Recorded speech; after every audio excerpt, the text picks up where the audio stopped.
Beekman, Amsterdam native. You are also a Capital Region Football Hall of Fame member, right? You were just inducted this past year? Humbly, yes, I was. It was a great experience and fun to be talking to Adam Terry from Syracuse and way of Baltimore Ravens and the Colts, actually, and it was good to see him too. I saw Adam Terry, just as a side note, I saw him swing a golf club once. It wasn't pretty. No, you know. How are you as a golfer? I'm horrible. I slice every time. I get houses, so you know they break me off for charity events. That's got to be tough for you guys. Two really big guys. You know, it's hard. The flexibility's got to be tough to swing a golf club fluidly, right? It is. It's the hardest sport I ever played. Yeah. I'm frustrated. I want to throw clubs, you know. So. It's amazing. The ball's sitting right there. It's impossible to hit straight, I know. So if you don't know Josh well, I've got a little bit of his background here, and if I get anything wrong, correct me. 4th round pick of the Chicago Bears in 2007, right? Humbly, yes. Played your college ball at Boston College. Before we get too far along, what was the recruiting process like out of Amsterdam High? You played for Coach Laverio there, right? What was a kid from Amsterdam to be recruited by Boston College? What was that like? Well, you know, luckily Amsterdam has been a powerhouse, and football here has been great. And you know, Justin Smith from Amsterdam also went to BC. My dad, you know, one of my coaches / biggest critic.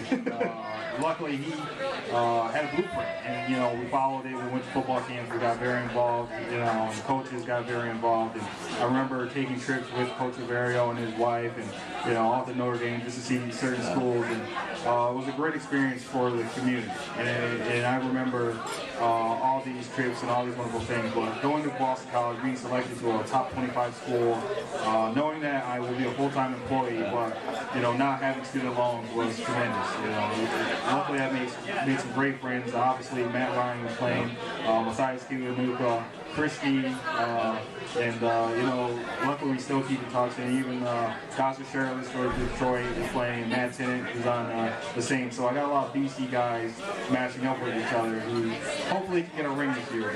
We're going to talk about Matt Ryan, and we're going to talk about Matthias Kiwanuka, the Falcons and the Giants getting together on Sunday in the wild card round of the playoffs. But I want to ask you first about this past season, and I know you had just a brief stay with the Colts during training camp, obviously a shortened off season because of the lockout. And as I just asked you before, how difficult was it for a guy like you to come into camp with the Colts, know you had such a limited amount of time to make an impression on the coaching staff there to get a roster spot for opening day? What was this off season like for you? You know, it was a hectic. You know, luckily I was blessed. There was opening at BC. I could be an intern in the weight room and finish with a master's that I started there, and kept me in shape, kept me focused, seeing younger guys. Luckily got on with the coach, and I think I had like 4 days before the first preseason game to learn the offense. And you know, for everyone who's debating about Andrew Luck and Peyton Manning, I will tell you, Peyton Manning behind that offense is a mastermind. I mean, it's like Michelangelo painting a 16 Chapel. I mean, it's such a complex, you know, check system that I was just blown away by, like, just, oh, do you know this code word? Do you know this code word? Oh, this is the code word for the code word. Oh, do you know that this is another code word? And I'm just like, every day I was just like, what? That's not in the playbook. Oh yeah, you know, he just writes a list. These are the code words for everyone to know.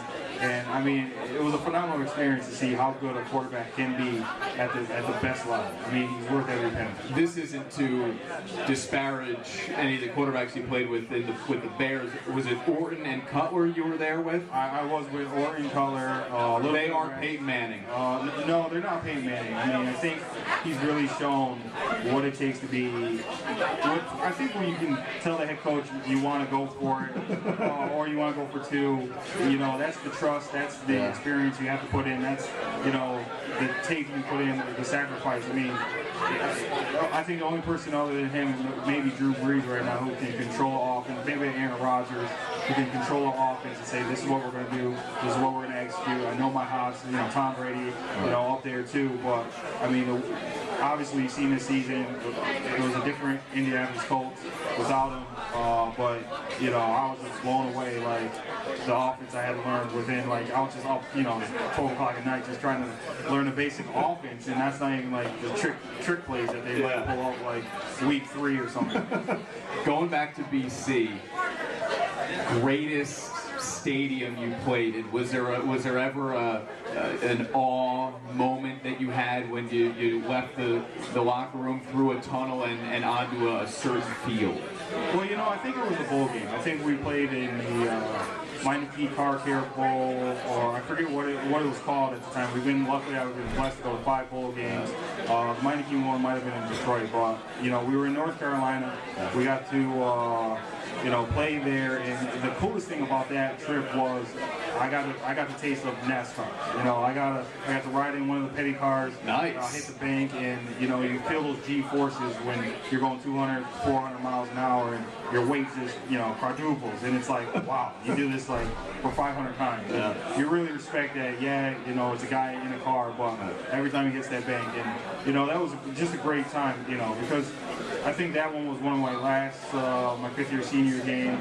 We had a kicker who we pulled out of the stands who kicked against VTech on a Thursday night national game. Never kicked before Apollanovic. I call him Vicious. And you know, he came in, you know, I think in the last play of the bowl game, kicked the field goal, won it for us, and I think that was probably my best game ever that I remember. I loved, you know, went out on a high note luckily, and it was on an NFL field.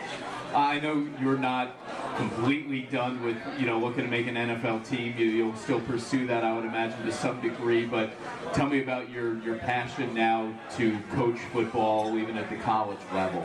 Well, you know, luckily I was blessed. I had a mother that pursued the academics, as long, you know, as much with the father, but he was more on the football side, you know, correcting me a lot more. And I was blessed to go back to BC, finish up a master's that I started my 5th year.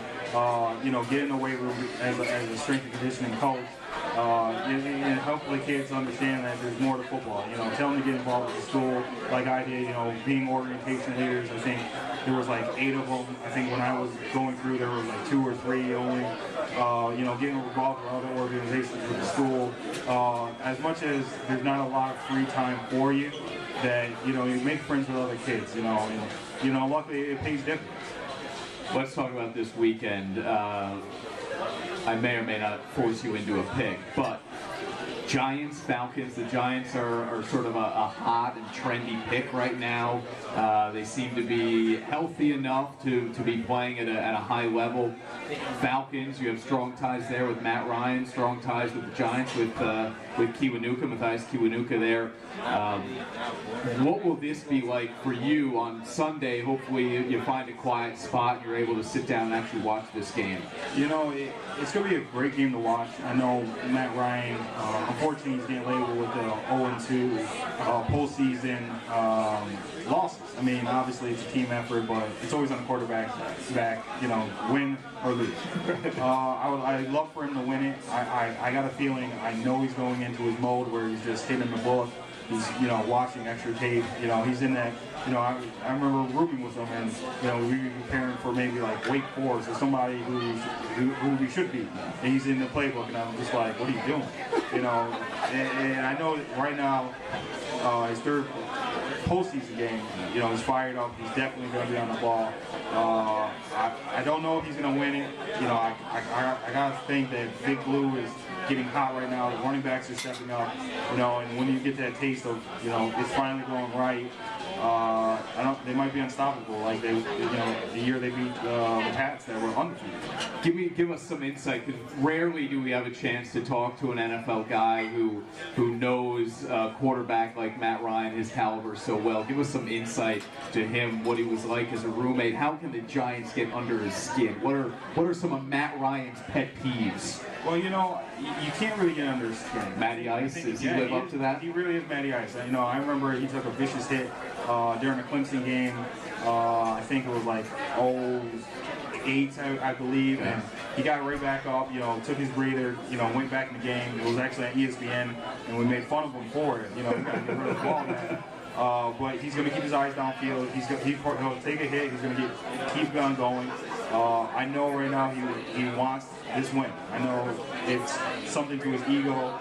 Not that he's an ego-driven kid, or should I say man, but it's something to his ability to win, to show his organization that he wants to win.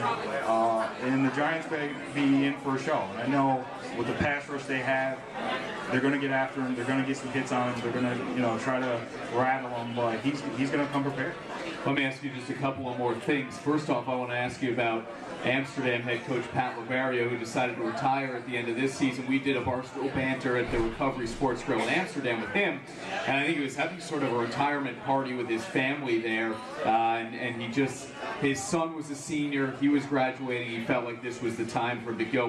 What was Laverio like as a head coach, and are you surprised he's now stepping away?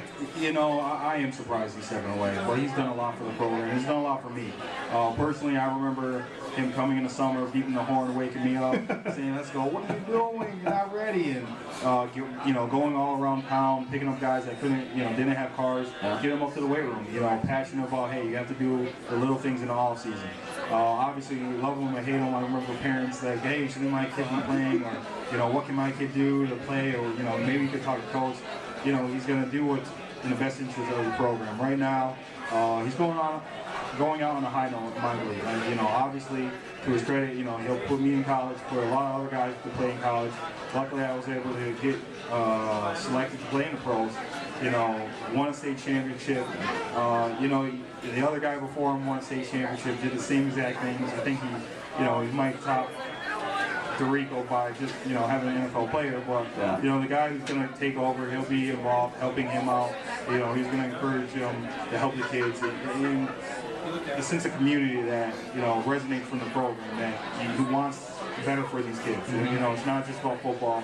You know, I remember him and his wife going on, you know, trips to Notre Dame. I remember all, you know, Coach Peters and Coach Noto and Coach Allen. We all would go different places, and they, you know, helped me out however they could, you know, on trying to decide a school. So, you know, since a family, you know, has been there for 16 years under his watch, and the new guy that takes over, you know, we'll have a great core of guys around him.